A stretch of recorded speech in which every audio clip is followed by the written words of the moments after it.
Kalau kita ukurnya terlalu banyak seperti ini, biayanya akan mahal dan akan lama. Sehingga hanya diambil hanya beberapa bagian saja. Di sini ada 5 buletan ya. Jadi ini aja nih, diambil segini, ya, diambil sebanyak 5 buletan ini. Jangan semuanya yang seperti populasi ini. Ya, jadi gini. Nah, ini yang disebut dengan sampel. Jadi sampel kenapa disebut suatu bagian dari populasi tertentu yang menjadi perhatian. Maksudnya yang akan diteliti ya, perhatian kita ini sini aja biar fokus, biar nggak terlalu pusing ya, tidak terlalu mahal ya, dan lama. Ya. Kita pengen cepet ya hasilnya. Nah ini. Ya. Kalau dalam kehidupan sehari-hari, ibu-ibu sering memasak, nah, nggak mungkin kalau dia nyicipin itu satu piring. Ya. Satu sendok pun nggak kadang-kadang. Ya. Tapi satu jari, telunjuk jari itu kan nggak bisa menyimpan, paling asal nempel aja ya. Kalau sudah diaduk-aduk kan tinggal pakai tunjuk aja, dirasain manis, asin, asam. Nah ini boleh dikata itu sampel ya. Sampelnya tuh sangat efektif ya, menjadi perhatian kita, telunjuk itu, ngerasa-rasain. Oh kurang garam, oh kurang. Nah gitu. Itu sampel, yang konsep sampel yang paling sederhana, yang sering kita lakukan ya. Populasinya kalau kita anggap itu mungkin satu ketel ya, satu baskom buat masak, bukan baskom, kan namanya panci. Ini adalah pengertian dari populasi dan sampel. Nah, kemudian tadi jenis-jenis statistika, sekarang jenis-jenis variabel. Ya.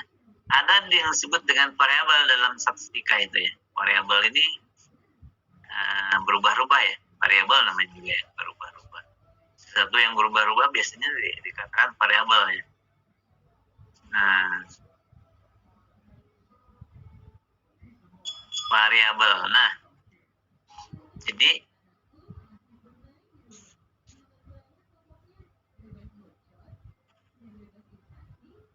ada variabel pada dasarnya data, dari data ya. Data ini ada data kualitatif, ada data kuantitatif ya.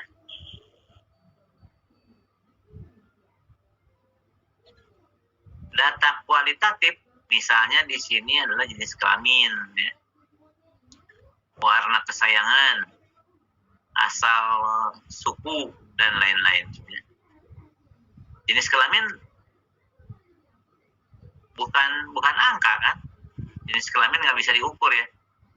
Jenis kelaminnya 3 jenis kelaminnya 1 ya, nggak ada ukurannya ya, nggak bisa dijumlah-jumlahkan jenis kelamin. Warna juga nggak begitu ya. Warna yang kita tahu ya magic women itu ya, merah, jingga, biru gitu ya, nila, ungu. Asal suku juga ya, nggak, ini ras ya. Ini kualitatif semua ya. Jadi tidak berbentuk angka sebenarnya nilai-nilainya, tapi disebutkan data juga. Kemudian ada yang disebut dengan kuantitatif. Ya. Jadi data itu bisa kualitatif, bisa kuantitatif atau berbentuk angka. Ya. Berbentuk angka, data kualitatif. Data kualitatif pun dibagi 2. Ada data diskrit dan ada data kontinu. Ya. Data diskritnya apa nih? Data diskrit misalnya di sini ada jumlah mobil ya, jumlah staf, jumlah TV dan sebagainya. Ini semua jumlah ya. Nah, kalau saya menyebutnya diskrit itu data hasil menghitung ya. Menghitung itu menghitung 1, 2, 3, 4 gitu ya. Nah, jumlah mobil kan tidak berbentuk pecahan ya, bulat. Mobilnya punya berapa? Nah, punya 2. Tidak dibilang 1,5 ya. Meskipun berbeda, yang satu besar, mobil besar, tapi mobil yang satu lagi kecil. Jadi mobilnya 1,5 enggak ya. Ya misalnya yang satunya apa? Brio, misalnya Brio kan kecil. Yang satunya lagi apa yang besar itu? Fortuner misalnya. Nah, tapi tapi tetap disebutnya jumlah mobilnya 2. Jumlah staf karyawan juga nggak ada karyawan yang jumlahnya setengah ya. Nah, semua bulat jumlah. Makanya biasanya kalau diskrit itu adalah data hasil menghitung. Tetapi kalau continue ini data hasil mengukur, ya. Diukur. Misalnya data berat badan. Nah, tapi datanya angka di sini. Sudah berbentuk angka ya, berat badan. Berat badan Anda kalau kita diukur tentunya menggunakan kiloan, ya. Menggunakan timbangan. Ya. Nah, kalau alat ukur berarti beratnya nggak persis 9 kilo gitu, atau 90 kilo pasti ada, sebenarnya ada ketelitiannya ya. Kan jarumnya tuh kadang-kadang buter gitu ya. Kalau kita menggunakan digital, misalnya timbangan digital, mungkin keluarnya 90,3,4 misalnya ya. Seperti itu. Jadi ada koma-komanya ya, nggak bulat lah biasanya. Lain dengan jumlah mobil 3, 4, 5 gitu kan. 10 misalnya. Kemudian jarak, nah tentunya jarak juga kita mengukurnya dengan jarak, dengan meteran ya. Ada jaraknya. Kalau kita menggunakan satelit misalnya, seperti kita menggunakan Google Map. Nah, itu kan bisa mengukur jarak ya, jarak dari Jakarta ke Bandung berapa gitu. Kan nggak mungkin kita pakai meteran. Nah, ini pakai Google Meet ya. Tinggal select aja kita daerah tuh Bandung misalnya, dari sini ya 150 kilo, muncul itu kilometernya, jam perjalanannya berapa ya. Canggih lah sekarang. Ini semua sekarang udah bisa dilakukan secara teknologi ya, untuk menghitungnya. Luas rumah ya semua parameterannya dihitung, luas rumah dan lain-lain ya. Sifatnya kontinu. Kalau dalam grafik itu grafiknya tidak putus-putus, tapi kalau diskrit itu grafiknya putus-putus dia ya. Putus-putus, tidak nyambung gitu, tidak nyambung sebenarnya. Kayak kalau diskrit itu kayak bentuknya kayak anak tangga ya, kayak tangga anak tangga itu kan gitu, naik datar itu naik ke atas terus kayak anak tangga. Kalau kita anak tangga tahu ya gambarnya seperti apa. Kemudian sumber data statistika. Nah, ini sumbernya. Jadi kalau kita melihat sumber data itu berasal dari 2 sumber di sini. Data primer dan data sekunder. Ya. Nah, tadi sebutkan kalau data primer adalah data yang langsung kita dapat. Kita sebagai pihak pertama yang mendapatkan data menggunakan wawancara. Nah, ya. Menggunakan wawancara tidak langsung. Wawancara langsung kita berwawancara dengan responden ya, dengan yang kita akan cari datanya. Langsung kita datang aja. Ya, misalnya Anda ke mana tuh ya? Ke toko atau ke bandara, biasanya sering anak bandara lagi duduk nungguin tiket atau apa, terus ada yang nyamperin menanya-nanya gitu. Menggunakan kuesioner. Nah, langsung bisa ya. Atau tidak langsung melalui telepon, tidak tetap langsung. Tidak tetap langsung. Atau menggunakan kuesioner. Kuesioner sekarang juga tidak berbentuk kertas ya. Nah, bisa online. Sudah online aja. Jadi pengisian formulir online seperti itu ya. Itu Anda nanti bisa membuat kuesioner, angket ya.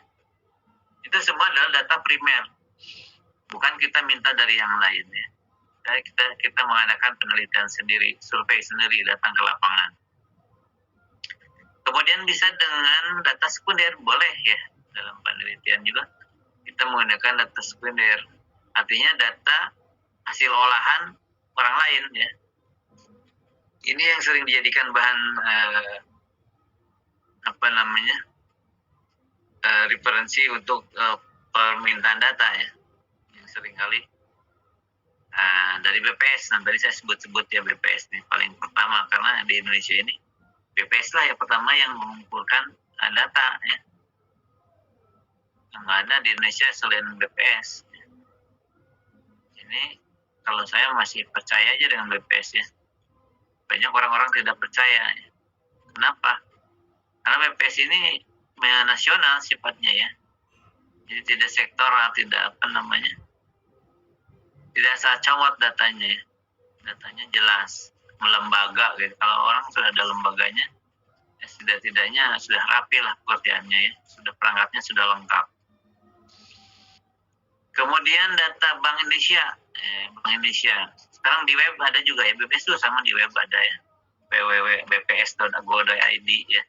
Bank Indonesia juga bi.co.id. Food Bank juga ya. FAO, Food and apa tuh ya? FAO itu. Agriculture apa ya? Organization. Nah, ini semua adalah berbentuk publikasi yang sudah dibuat oleh setiap lembaga ini ya. Ini kita tinggal minta ke sini, minta download ya. Kalau lewat komputer download. Data BPS juga sudah bisa di-download ya. Kondisi ekonomi Indonesia misalnya saya download BPS ya. Untuk melihat secara detail ya. Kalau yang ada di ini, kalau dikliknya bisa juga detailnya juga bisa kelihatan ya. Ini di sini resume ujung-ujungnya saja yang di all sub BPS itu. Nah itu sebut data sekunder ya, karena bukan kita minta dari itu. Tapi kuat juga datanya ya, artinya kalau orang bilang syahih gitu ya. Masih kita bisa percaya ya daripada ke lembaga lain ya. Ini masih kita pegang lah sebagai data nasional. Kemudian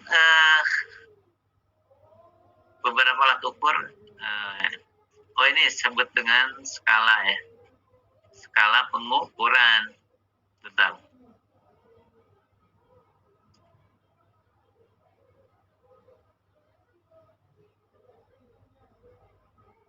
Skala pengukuran.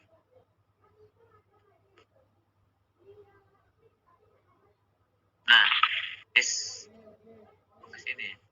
Oh ini. Nah, skala pengukuran. Ya? Ini kuliahnya jam berapa, Mister? Oh iya ya. Jam maaf ya, Mister. 10 ya? Iya. Enakan ya, Mister. Oh iya. Oke lah kita sampai di sini dulu ya, nanti kita lanjutkan kalau begitu ya. Maaf ya, Mister. Iya, nggak apa-apa. Nggak apa-apa ya. Mengenai skala, oke. Untuk ininya, mata kuliahnya, presentasinya boleh di-share, Mister? Untuk ya, nanti ini kan sudah ada di LMS ya? Semua udah masuk LMS belum? Udah login belum? LMS ya? LMS ada? Nanti saya buat LMS-nya ya ke grup ya. Jadi nanti coba buka di situ. Nanti makulnya, bahan materinya ada di situ semua ya. LMS, linknya nanti saya kasih ya. Nanti saya kasih linknya. Baik, terima kasih. Saya kirim ke grup. Oke. Sampai di sini pertemuan kita malam ini. Harusnya tadi jam 18.30, mohon maaf karena ada miskomunikasi. Saya lupa kemarin itu, saya pikir sesuai dengan jadwal ya. Bu Nurul baru buka HP-nya. Saya udah bertanya udah dari kemarin kayaknya bertanya, kok nggak dibalas-balas. Pas mau kuliah mungkin Anda nanya ya, Bu ada kuliah. Baru dia ngasih ya, udah lewat tadi. Dia baru ngasih WA jam berapa? Jam 7 lewat. Udah saya lagi di masjid lagi. Ya sudah. Nanti kita lanjutkan minggu depan berarti, atau besok ya? Besok ada kuliah nggak? besok ada Mister. Minggu depan. 2 minggu lagi ya Mister. 2 minggu lagi. Oh, berarti besok Iya. kelas lain ya? Rabu. Oh, iya, kelas lain. Iya. Iya, dan satu ya. Saya utang berarti 1 sesi utang ya. Harusnya tadi bisa. Iya. Nggak apa-apa. Jadi ketemu lagi minggu depan ya. Kita akhiri dengan doa. Silahkan Mas Wildan ditutup dengan doa lagi. Dipimpin. Baik, Mister. Sebelum mengakhiri aktivitas perkuliahan ini, alangkah baiknya kita baca doa demi keberkahan dan kemanfaatan ilmu yang kita dapat hari ini. Baca doa dalam hati beragama masing-masing. Baca doa dimulai.